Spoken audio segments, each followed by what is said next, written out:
Efésios 2:8.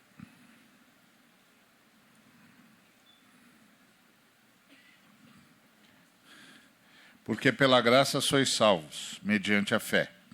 Isso não vem de vós, é dom de Deus, não de obras para que ninguém se glorie, pois somos feitura dele, criados em Cristo Jesus, para boas obras, as quais Deus de antemão preparou para que andássemos nelas. Basicamente, o Marcelo já falou tudo sobre isso, então eu vou ser bastante rápido.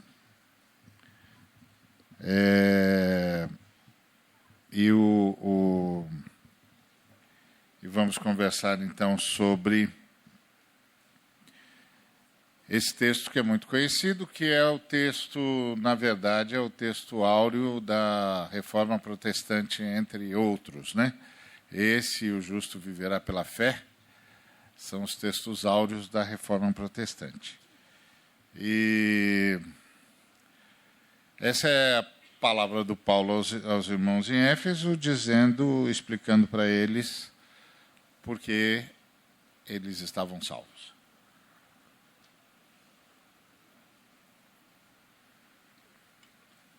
Então, pela graça, sois salvos. O que é graça? Se você for em Atos dos Apóstolos, capítulo 27,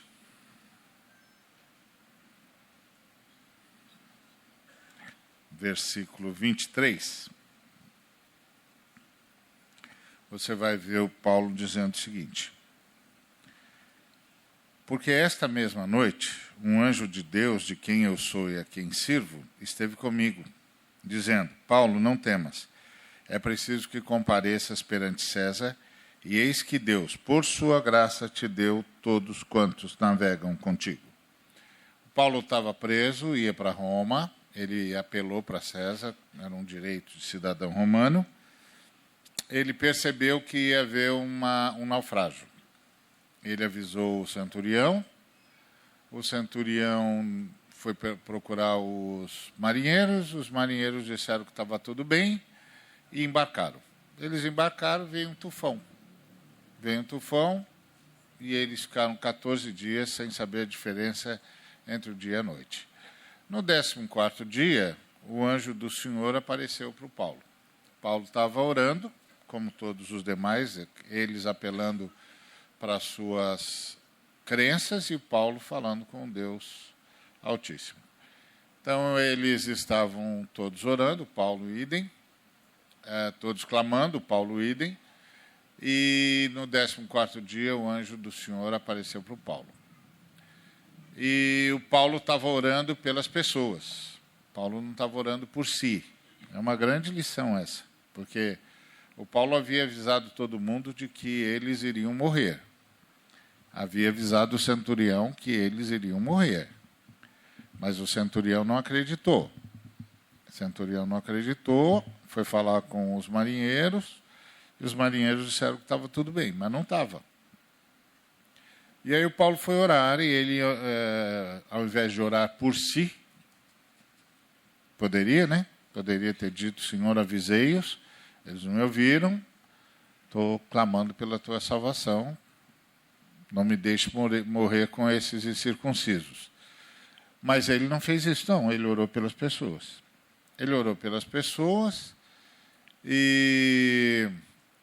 E aí o anjo do Senhor apareceu para ele no 14º dia e disse: olha, você vai comparecer a Roma, e Deus, por sua graça, não porque você orou, não porque você clamou, mas por sua graça, te deu todos quantos navegam com você. Então, graça, na voz do anjo aqui, é uma disposição no coração de Deus favorável aos seres humanos. Não é um fator, não é um vetor, não é a quarta pessoa da Trindade, não é o Deus bonzinho. Graça é uma disposição favorável no coração do Eterno em benefício das suas criaturas, principalmente do ser humano que foi criado à sua imagem e semelhança. Então, Deus, por causa dessa disposição favorável aos seres humanos que carrega no coração, concedeu a você todos os que navegam com você. Então, pela graça sois salvos. O que o Paulo está dizendo é que a gente é salvo por uma disposição favorável que há no coração de Deus em relação a nós. Não tem nenhum mérito nosso. Nada. O anjo não disse ao Paulo, em respostas às suas orações, por causa desse seu coração compassivo para com os que não ouviram você direito. Não. Deus, por sua graça, por causa dessa disposição favorável que ele tem no coração em relação aos seres humanos, ele concedeu a você todos os que navegam com você. Ponto. Então, graça a essa disposição. Então, pelo que nós somos salvos? Por causa de uma disposição que Deus tem no coração, que é favorável a nós e que nós chamamos de graça. Ou favor imerecido. E é isso mesmo. É uma disposição no coração de Deus, favorável a nós, seres humanos, e que nós chamamos de graça. E se é sendo favorável a nós, seres humanos, é favorável a toda criatura, a toda a criação, porque toda a criação está pendurada na gente. Muito bom. E o que é ser salvo? Salvo é ser transportado do império das trevas para o reino de Jesus. O apóstolo Paulo disse isso, que nós somos transportados do império das trevas para o reino de Jesus, e Jesus disse que ser salvo é nascer de novo. Nascer do Espírito Santo. Ou seja, é um milagre. Salvação é um milagre, é um ato de Deus. Deus tira a gente do império das trevas e leva a gente para o reino de Jesus. E Jesus chama esse movimento do Pai de novo nascimento. A gente nasce da água e do Espírito. Lá em João 3, ele explicou isso para o Nicodemos. Ele disse o seguinte para o Nicodemos. Vamos dar uma olhada lá em João 3. O Nicodemos foi falar com ele de noite. Você sabe que os fariseus, eles se autoelegeram como guardiães da promessa, da profecia do Messias, né? Então, eles discutiam entre si, se uma pessoa que se ofereceu, se apresentava como Messias, tinha mesmo as características para ser proclamado Messias. E Jesus conseguiu uma coisa interessante. Ele dividiu os fariseus.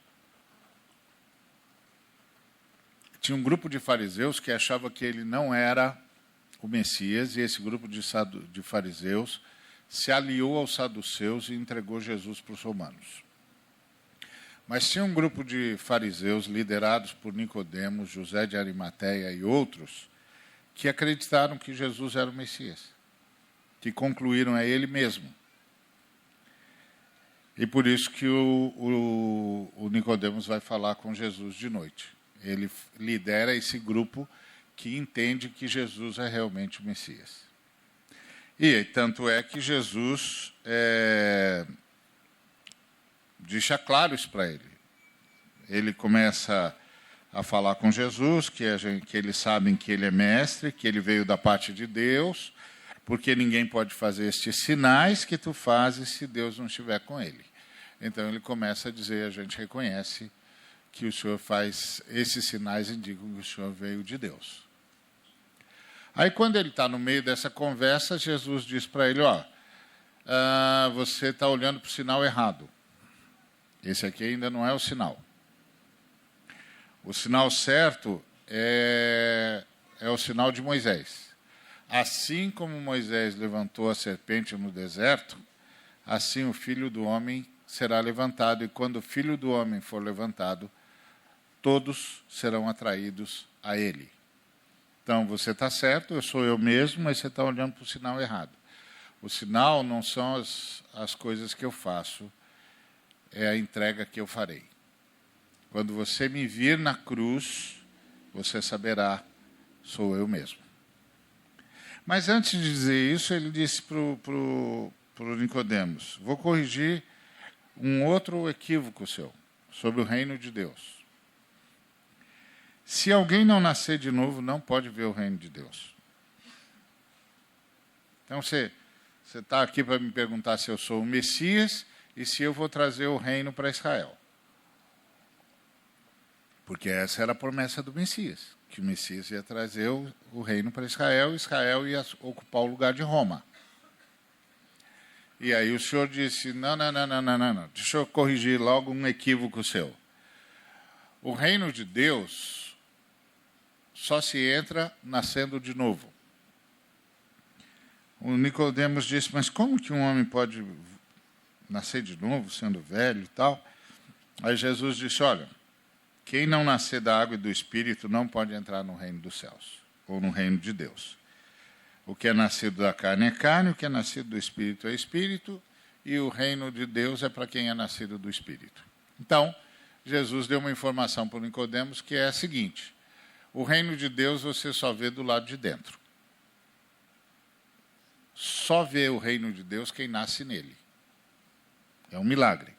É como se você passasse todo dia por uma praça, e lá na praça tem uma nave pousada. Só que a nave está invisível, então você não, obviamente não vê, né? Invisível.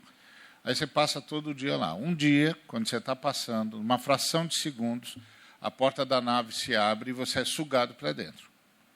Aí quando você é sugado para dentro, você diz, uma nave? Então, se você viu que você está do lado de dentro, porque do lado de fora ela é invisível. O reino dos céus é assim também. Só pode ver o reino dos céus e só pode entrar no reino dos céus por nascimento, novo nascimento. Então, salvação é um milagre. Salvação é um milagre. A gente usa a Bíblia, muitas vezes, como um livro de receita, mas a gente devia usar a Bíblia mais como um gabarito, para medir se o milagre aconteceu ou não. Porque é um milagre. Milagre é um ato de Deus. Então, Deus, voltando para Efésios, por quê? Pela disposição favorável que há no coração de Deus, vocês são salvos. Vocês são transportados do império das trevas para o reino de Jesus. Vocês nascem de novo e nascem no reino de Deus. Ponto. É por isso que vocês são salvos. É um ato de Deus. Mediante a fé. Bom, a fé entra aqui como uma comprovação para mim, que fui salvo. Porque até agora tudo é pelo ato de Deus. É pela graça, ou seja, é pela disposição favorável de Deus para com os seres humanos. É um milagre, porque é um novo nascimento. E aí, onde é que entra a fé? Bom, o que é fé? Fé, diz o texto sagrado, é uma certeza e uma convicção. Não é isso?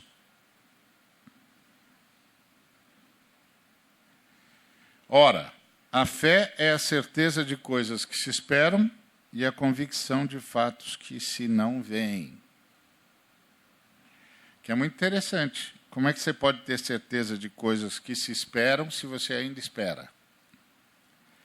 E como é que você pode ter convicção de fatos, e fato é feito, é no passado?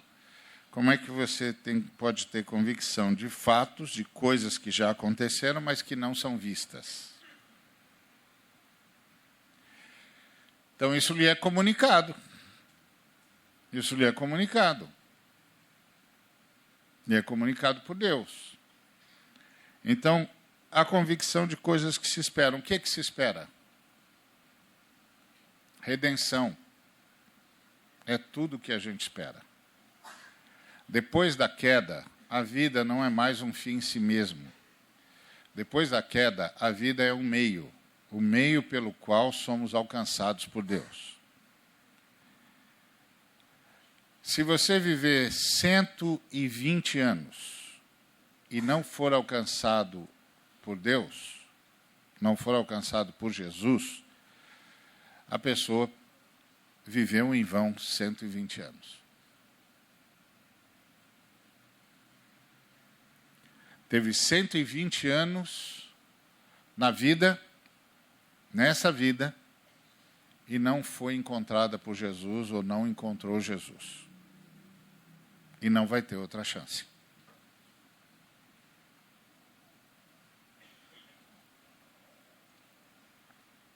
A vida não é mais um fim em si mesmo. A vida é um meio. Depois da queda, se a gente não tivesse caído, se a gente tivesse se aliado a Deus, comido da árvore da vida, e o Espírito de Deus desde cedo já morasse em nós, e aí a nossa raça estaria salva para sempre, a vida seria um fim em si mesma. Porque viver seria expressar Deus. E a gente ia viver sempre. Mas, por causa da queda, a vida deixou de ser um fim em si mesma para se tornar um meio. O meio onde Deus nos alcança. Então, o que a gente espera? Redenção. A gente espera que o nome da gente esteja no livro da vida. Então, o que é fé? Fé é quando Deus comunica a mim e a você a certeza de que eu serei redimido, de que eu já estou salvo, porque tudo que tinha de ser feito para eu ser salvo foi feito por Jesus. Convicção de fatos que não se veem. Um dia desse eu estava falando numa igreja, e um moço falou assim, eu entendo que Jesus é um grande mestre, e que se a gente seguir o que ele falou, a gente vai ser salvo. Eu disse, o senhor está errado. Jesus não é um grande mestre. E não é seguindo o que Jesus disse que nós vamos ser salvos. Ele disse, como assim? Eu falei, Jesus é o Senhor e Salvador. É salvo quem crê nele, quem é lavado pelo seu sangue e é arrancado das trevas pelo seu poder. Um sujeito pode estudar tudo que Jesus ensinou e tentar viver tudo que Jesus ensinou, e isso não significa que ele é salvo. Ele será salvo por Jesus. Não ele se salvará para Jesus. Ele será salvo por Jesus. Ele tem de reconhecer que é pecador, que merece o inferno, então ele é perdoado e é transportado do império das trevas para o reino de Jesus. Jesus só leva para o céu quem concorda com ele que merece ir para o inferno.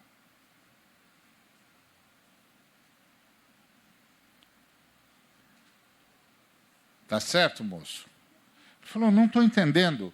Esse sangue aí que o senhor fala, como é que eu posso crer num sangue que foi vertido há 2000 anos? Eu falei, o senhor não pode. Ou Deus comunica isso ao senhor, ou o senhor não vai saber. Eu posso orar pelo senhor. Porque o apóstolo Pedro disse, tu és o Cristo, Filho do Deus vivo. E Jesus disse, você é bem-aventurado porque não foi carne e sangue quem revelou isso a você, foi meu Pai. Então, só sabe quem é Jesus as pessoas a quem o Pai revelar. Eu posso orar a Deus para que revele Jesus para o senhor. Salvação É um milagre. E aí, quando acontece esse milagre, Jesus comunica, o Pai comunica ao nosso coração o que nós chamamos de fé. Ele comunica ao nosso coração a certeza de que fomos salvos, de que o nosso nome será lido no livro da vida. Quando o livro for aberto e começar a leitura, o nosso nome vai estar lá, porque Cristo fez tudo o que tinha de ser feito para que eu fosse salvo. E é interessante que na ordem do Paulo aqui, primeiro vem a graça, depois vem a salvação, depois vem a fé. É interessante isso.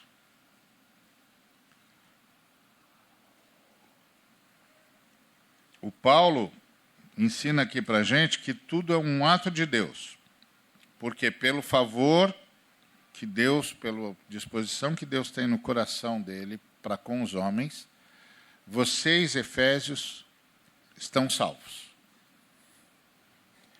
Por isso vocês têm fé.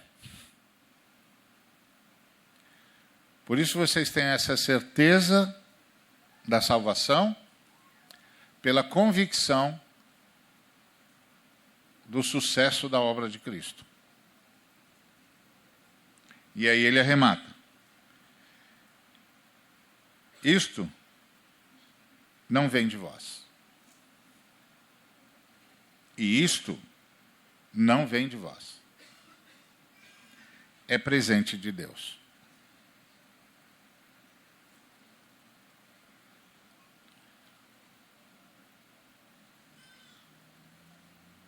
É presente de Deus.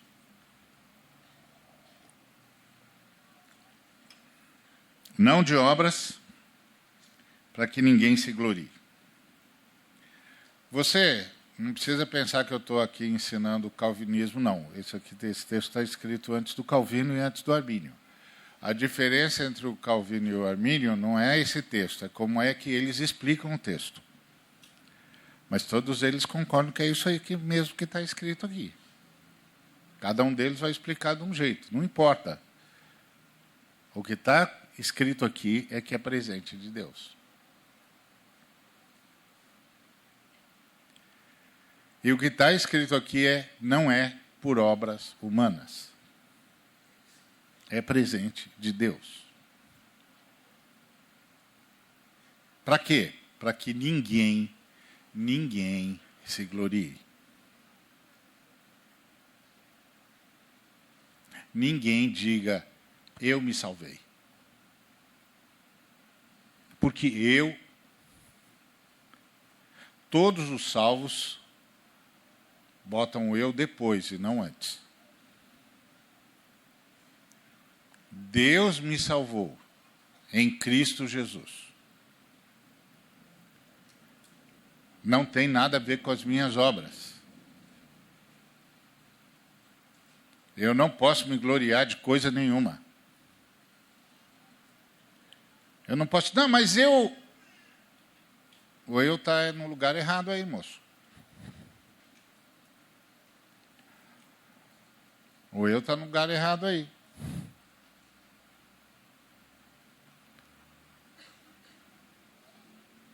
Então, como você vai explicar isso de acordo com as suas tendências teológicas, fica tranquilo. Isso está em debate há 2000 anos, mais um debate não vai mudar nada. Fica tranquilo. Mas a questão do texto é pela graça. Graça é uma disposição no coração de Deus, favorável a nós. Eu sei que hoje tem um montão de gente falando de graça como se graça fosse a quarta pessoa da Trindade e o Deus bonzinho. Não, a graça te entende, a graça te abraça, a graça te perdoa. A graça não te entende, a graça não te abraça, a graça não te perdoa, porque a graça não existe. Quem existe é Deus. Graça é uma disposição no coração de Deus. Não, porque a graça te abraça. A graça não existe, meu filho. A graça não abraça ninguém. Quem abraça é Deus. Agora, Deus abraça pela graça. Deus abraça por causa da disposição favorável que há no coração dele em relação aos seres humanos. É ele que abraça. É ele que salva. É ele que transforma. Deus é que faz. Deus, a Trindade, Pai, Filho e Espírito Santo. Deus é que faz. Não é a graça de Deus que faz, é Deus por sua graça. O anjo foi perfeito. Deus, por sua graça, concedeu a você todos os que navegam com você.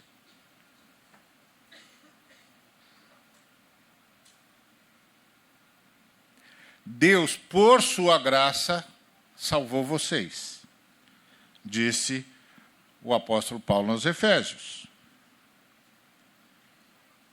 E isso, por isso, vocês têm fé.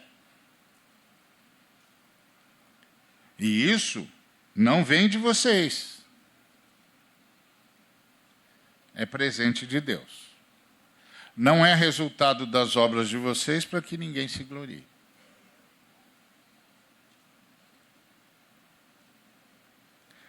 Agora, por que Deus salvou você? Perguntaria um Efésio para o Paulo. Ou perguntaria o Paulo para um Efésio. Por que você acha, meu amigo de Éfeso, que Deus salvou você? Ele salvou você para recuperar em você o objetivo da existência da humanidade. Porque disse o apóstolo Paulo, nós somos feitura de Deus. Nós quem? A humanidade. Nós, a humanidade, somos feitura de Deus. E nós fomos criados para boas obras, as quais Deus de antemão preparou para que andássemos nelas. Só que nós caímos. Então o que Deus está fazendo? Está salvando a humanidade pela salvação de homens e mulheres pessoalmente, para que estas pessoas voltem a praticar ou passem a praticar as boas obras que ele de antemão preparou para que a humanidade andasse nelas. Então, por que é que Deus nos salva? Deus nos salva para recuperar em nós o propósito da existência da humanidade. Qual é o propósito da existência da humanidade? Andar em boas obras, as quais Deus de antemão preparou para que andássemos nelas. E quais são as boas obras? São as boas obras de justiça. Por quê? Porque qual é o projeto de Deus?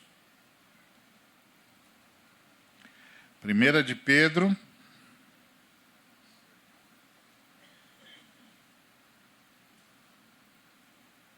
Segunda de Pedro 3,13. 2 de Pedro 3,13 diz assim: nós, porém, segundo a sua promessa, esperamos novos céus e nova terra nos quais habita a justiça. O Pedro começa a dizer que tudo vai ser destruído. Ele diz assim, esperando e apressando a vinda do dia de Deus, no versículo 12, por causa do qual os céus incendiados serão desfeitos e os elementos abrasados se derreterão. Então ele fala de uma grande destruição. Mas aí ele diz, nós, porém, nós os salvos, segundo a promessa de Deus, porque é o dia de Deus, então, segundo a promessa de Deus, esperamos novos céus e nova terra nos quais habita a justiça. Então, qual é o projeto de Deus? O projeto de Deus é um universo onde habita a justiça. Quando Deus tiver terminado tudo, o que é que vai haver? Um universo onde habita a justiça. Então, quais são as boas obras as quais Deus de antemão preparou para que andássemos nelas? Boas obras de justiça. Porque esse é o projeto de Deus. Jesus disse: buscai primeiro o reino de Deus e a sua justiça. Esse é o projeto de Deus. O projeto de Deus é um universo com justiça, onde habita a justiça. Então, que boas obras Deus preparou de antemão para que a humanidade andasse nelas? Boas obras de justiça. Então, por que Deus está salvando pessoas? Para recuperar a humanidade. E recuperar a humanidade para quê? Para que a humanidade pratique, viva, manifeste a justiça.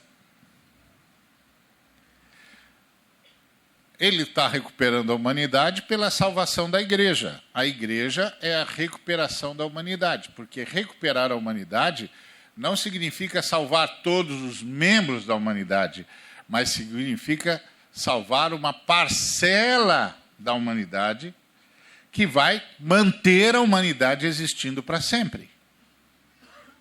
É como o camarada que diz: recuperei os sabiás. Quer dizer que ele... Aí você pergunta: você salvou todos os sabiás? E ele diz: não, mas eu salvei 40 casais de sabiás. E ao salvar 40 casais de sabiás, eu salvei a espécie. A espécie está salva. Então, o que Deus está salvando é a espécie humana, através daqueles que recebem a Jesus Cristo. Porque a Bíblia diz que todos aqueles que o receberam, deu-lhes o poder de serem feitos filhos de Deus.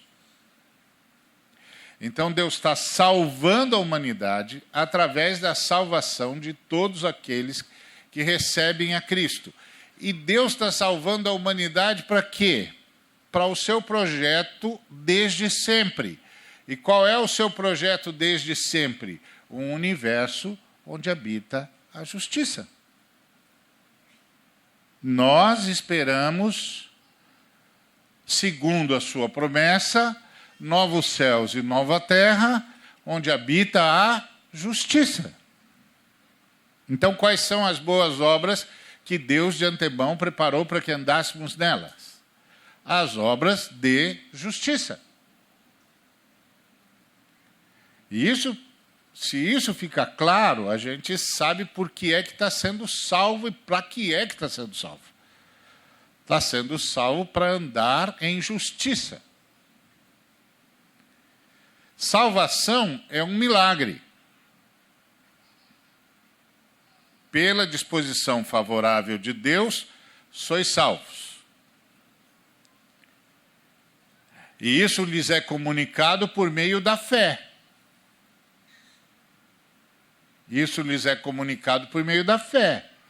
Porque surge dentro de vocês a certeza de que são salvos, pela convicção de que tudo que tinha de ser feito para que vocês fossem salvos, foi feito por Jesus Cristo. E isso não vem de vocês, é presente de Deus.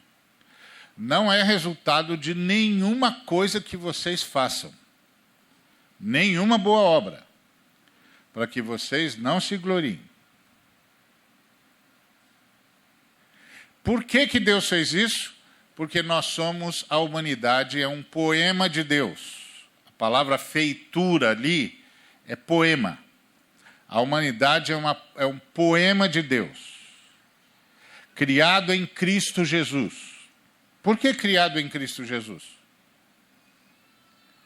Porque todas as coisas foram feitas nele. E para ele. E sem ele nada que foi feito se fez.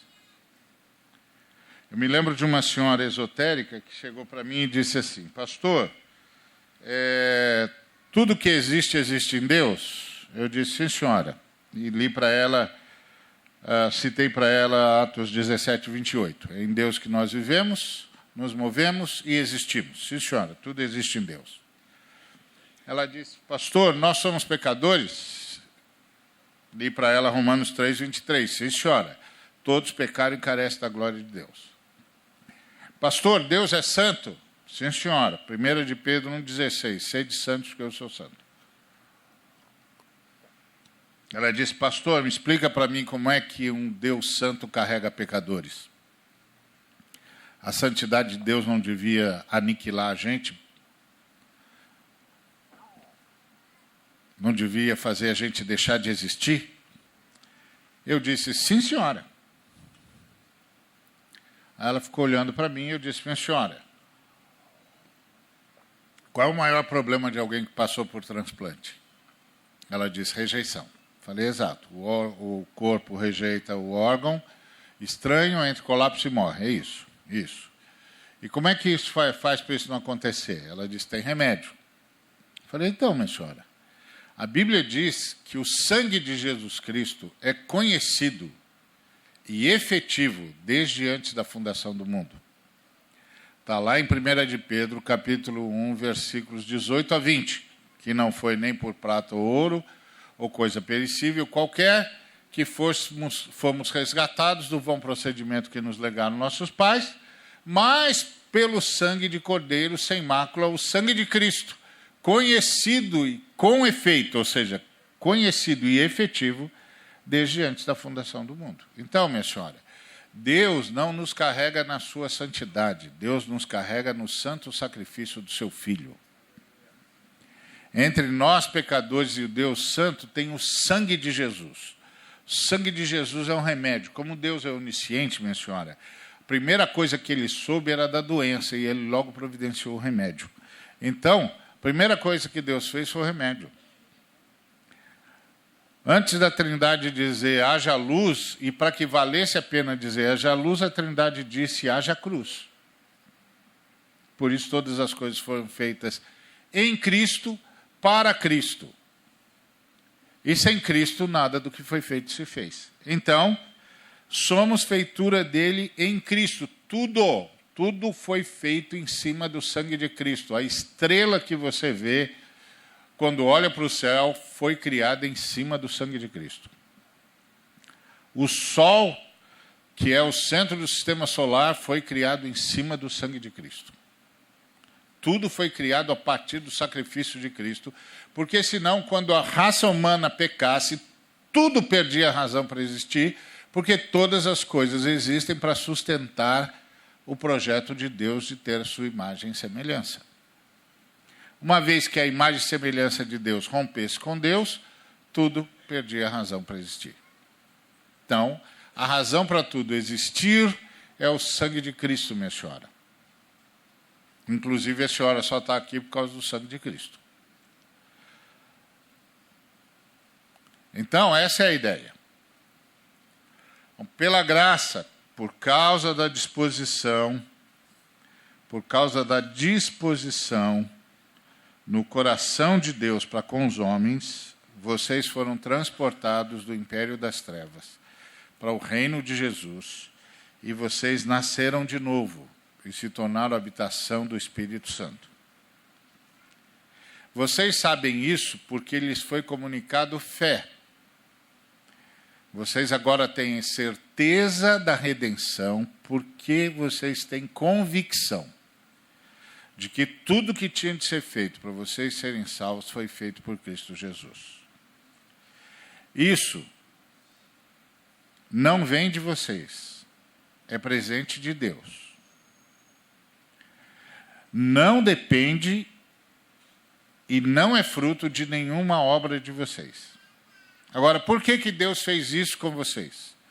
Porque a humanidade é um poema de Deus, que Deus escreveu para que andasse, para que praticasse, para que fizesse obras de justiça. Então, Ele está salvando cada um de vocês para recuperar a humanidade e para que a humanidade ande em justiça como Ele projetou. O que é justiça?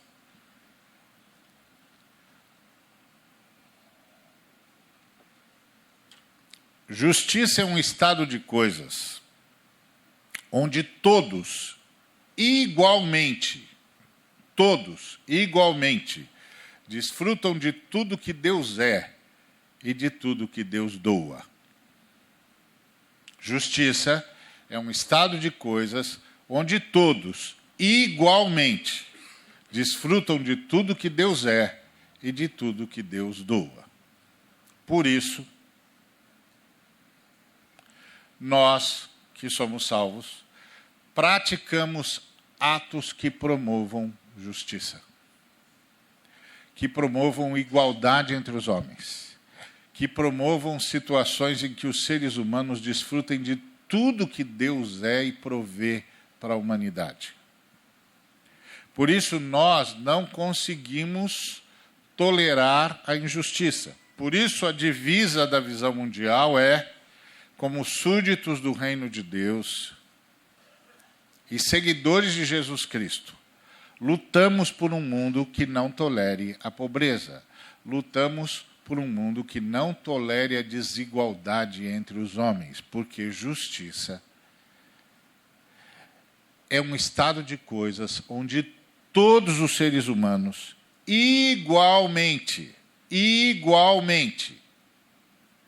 não é os europeus mais, os asiáticos mais ou menos, os africanos quase nada, não.